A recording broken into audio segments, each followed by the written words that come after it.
Welcome to GPL Capital Talks on Tuesday, a weekly podcast, bringing to you an interesting talk related to finance every week.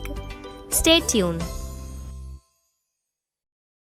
Subscribe now and press the bell icon to GEPL Capital's YouTube channel and never miss out on any stock market update and build your knowledge on investment. Hey, in today's Tuesday Talks, which also happens to be our episode number 64. So, today we are going to be a little different. In this episode, we are giving you an update on what is happening in financial markets at a more global level and an outlook on the Indian equity market. So, here you go, listen in. In macro update and market outlook for the month, let's start first with the equity market update. In Indian equity markets, large caps outperformed broader markets and Nifty 50 rallied by 9% during the month, while NSE Small Cap 250 index corrected by about 3% during the month. It created divergence of 12% between large cap and small caps. Among sectors, IT, oil and gas, FMCG and consumption were the best performing sectors, while realty, metals and pharma lost the most. FPIs were net buyers in Indian equity markets to the tune of Rs 2083 crore, while DIIs bought to the tune of Rs 11,546 crore during the month. Pipeline for upcoming IPOs is very strong.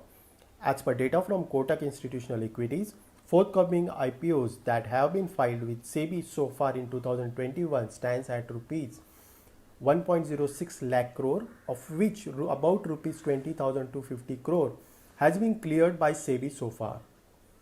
Corporate earnings in Q1 FY22 was in line with the expectations due to the deflated base effect of previous year and ease in lockdown restrictions. Now macro update. In its annual Jackson Hole meeting, the US Fed chairman indicated that it could reduce the pace of bond purchases toward the end of 2021 and clarified that it doesn't mean a rate hike soon. Q1 FY22 GDP growth in India came in at a strong 20.1% YOY with the help of favorable base effect. IIP came in at 11.5% in July, which was above expectations. Ambitious national monetization pipeline was announced by Indian Finance Minister Nirmala Sitharaman to shore up revenues. It involves leasing of core central government assets worth Rs 6 trillion, which is about 2.6% of GDP, from FY20 to 25 by considering only brownfield projects. And the revenue generated will be primarily used for infrastructure spending.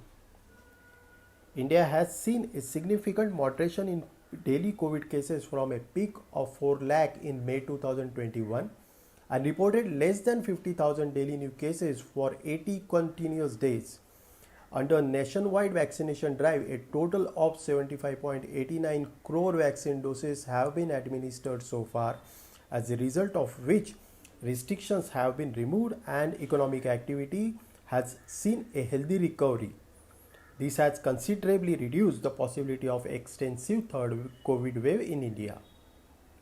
About fixed income update. India's CPI inflation is to 5.30% in August 2021 as compared to 5.59% for the previous month. This decline in CPI is broad-based and led by all the components except clothing and footwear and fuel and power. RBI feels that inflationary pressures are transitionary in nature and largely driven by supply-side issues. Banking system liquidity is in surplus and the RBI will continue to conduct Operation Twist, OMOs and GSAP for liquidity support. And the central bank may narrow policy rate corridor through a reverse repo hike in Q4 FY22. India's fiscal deficit for the first 4 months of FY22 came in at 23.1% of the budgeted estimate for FY22, which is far better than the previous financial year. Now market outlook for the month. Investment in equity is to be done systematically through SIP or STP from respective liquid scheme over a period of next 1 year. And any dips in the market can be used to increase equity allocation gradually as per individual risk profile. And we prefer investment in large cap oriented schemes looking at the rich market valuations and categories like large caps, ESG, large and mid caps, flexi cap, and value looks favorable for the investments in current market scenario. In hybrid category, dynamic asset allocation and multi-asset allocation funds can be used for lump sum investments as the portfolios of these schemes are managed dynamically. In fixed income space, we prefer investment in shorter to medium term part of the G-Sec yield curve. And categories recommended for the investment are floating rate funds, money market, ultra short term funds, and banking and PSU debt funds. So this was about macro and market outlook for September 2021. Stay safe, stay healthy. Thank you. Thank you so much, Tushar. This was really very insightful. So you can also follow us on Instagram, Twitter, and Telegram, for where we are talking all about investing for you. Thank you so much. Investments in securities market are subject to market risk. Read all the related documents carefully before investing. Investors must make their own investment decision based on their specific goals, financial position, and risk appetite.